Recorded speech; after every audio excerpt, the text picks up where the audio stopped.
Olá, mais uma vez estamos juntos, que a graça do Senhor Jesus esteja com você e vamos juntos preparar o nosso coração para o dia de hoje, estudando a palavra. Obrigado porque você está aí comigo todos os dias, tá bom? Se ainda não é inscrito no nosso canal, não se esqueça de se inscrever e ao final de deixar o seu gostei. Cristãos providencialmente preservados. Jesus disse que Jerusalém seria destruída. Ele avisou de maneira antecipada, porém ele deu um sinal para os seus discípulos, para a sua igreja. Olha, quando vocês virem Jerusalém sendo cercada, fuja para a Judéia. Se você estiver no campo, não volte para a cidade. Se estiver no eirado, não desça. Não desça, porque vai ser tempo de grande angústia. Olha que coisa interessante. Você sabe que a história nos diz que Cércio Galo e o seu exército romano cercaram a cidade. E por uma questão inesperada, uma questão política, né, um movimento inesperado, quando o ataque parecia iminente, ele foge, ele sai do cerco com o seu exército, e diz a história que os judeus perseguiram o exército e obtiveram grande vitória. Porém, mais tarde ele volta. É claro que nesse momento, quando Cércio Galo com o seu exército se afasta e volta novamente para Roma, e aparentemente os judeus obtiveram vitória, nesse momento foi o sinal que a igreja estava esperando, porque estava atenta às palavras de Cristo.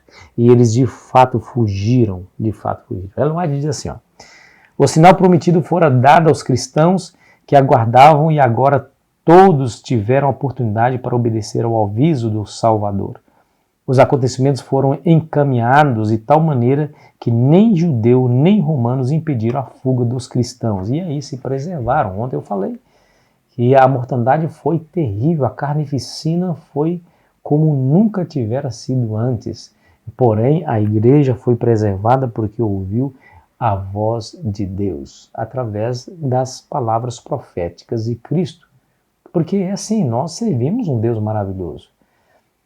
Deus, ele não tem prazer que as pessoas morram, que sofram, por isso ele adverte.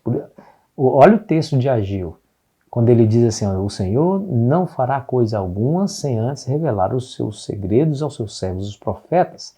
Ele nos avisa antecipadamente para que nós possamos escapar dessas coisas terríveis, para que elas não nos pegue de surpresa. Deixa eu ler para você o Salmos 46, verso 1.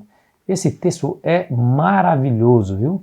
Porque ele fala de um Deus que está presente, que está atento à nossa necessidade. Veja o que diz lá. Deus é nosso refúgio e fortaleza, socorro bem presente nas tribulações.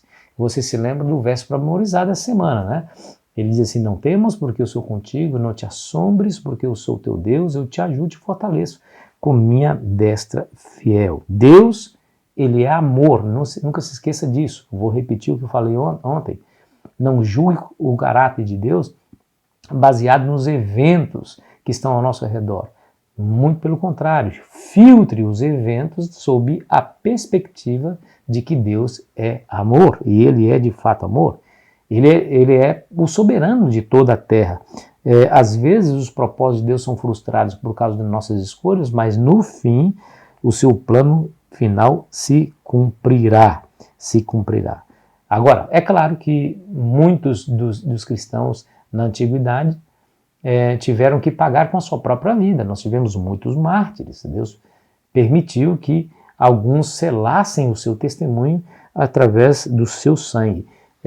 Hebreus 11, capítulo 11, versículo 35, nos diz assim sobre essa grande e imutável verdade. Escute bem.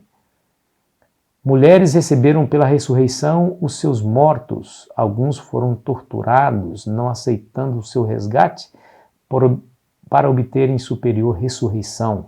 Outros, por sua vez, passaram pela prova de escárnios e açoites, sim, até de algemas e prisões. Foram apedrejados, provados, cerrados pelo meio, mortos ao fio da espada. Andaram peregrinos, vestidos de peles de ovelhas e de cabras, necessitados, afligidos, maltratados, homens dos quais o mundo não era digno, errantes pelo deserto, pelos montes, pelas covas, pelos antros da terra. E aí está. Viu aí? Pessoas que passaram pelo fio da espada, foram torturados, foram apedrejados, foram presos, foram perseguidos. Lá em Apocalipse 2, verso 10, diz assim, olha, esse texto nos traz aí uma orientação preciosa. Lá nos diz assim, ó, não temos as coisas que tens de sofrer, eis que o diabo está para lançar em prisão alguns entre vós, para serem postos à prova, e tereis tribulação de 10 dias. Ser fiel até a morte e dar-te-ei a coroa da vida. Então, aqui esse texto nos diz que a provação, o sofrimento, a angústia, tudo isso vem das mãos do arqui-inimigo de Deus, o diabo, a antiga serpente, o dragão.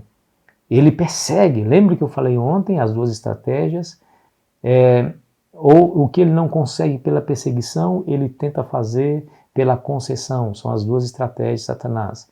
E então veja que a perseguição é uma arma, uma estratégia que ele sempre usou e vai sempre usar.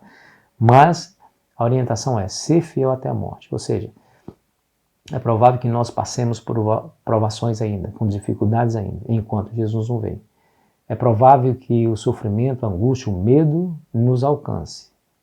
Mas se nós formos fiéis até a morte, se nós perseverarmos até o fim, receberemos a coroa da vida e seremos salvos. Eu quero dizer para você que a nossa tribulação, ela é momentânea, como diz o apóstolo Paulo, ela é momentânea e leve, mas produz para nós um eterno peso de glória. Olha que coisa interessante, né?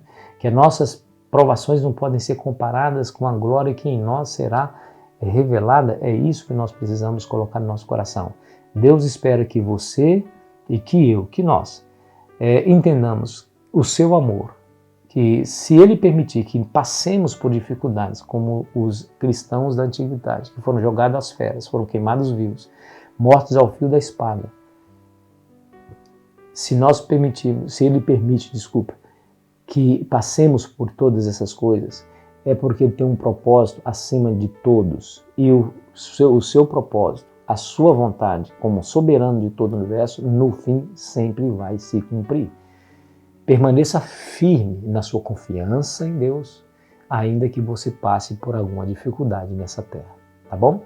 Quero orar com você. Pai querido, nos ajude a entender o teu amor, a tua misericórdia, ainda que as lágrimas da aflição nos impeçam de ver a tua ação. Me ajuda, Senhor, e ajuda o teu povo a confiar em Ti, ainda que as negras nuvens envolvam a nossa existência. Toma nossas mãos e nos faça esperar pela tua ação, em nome de Jesus. Amém. Foi muito bom estar com você. Amanhã continuaremos a nossa jornada. Aproveite bem o seu dia.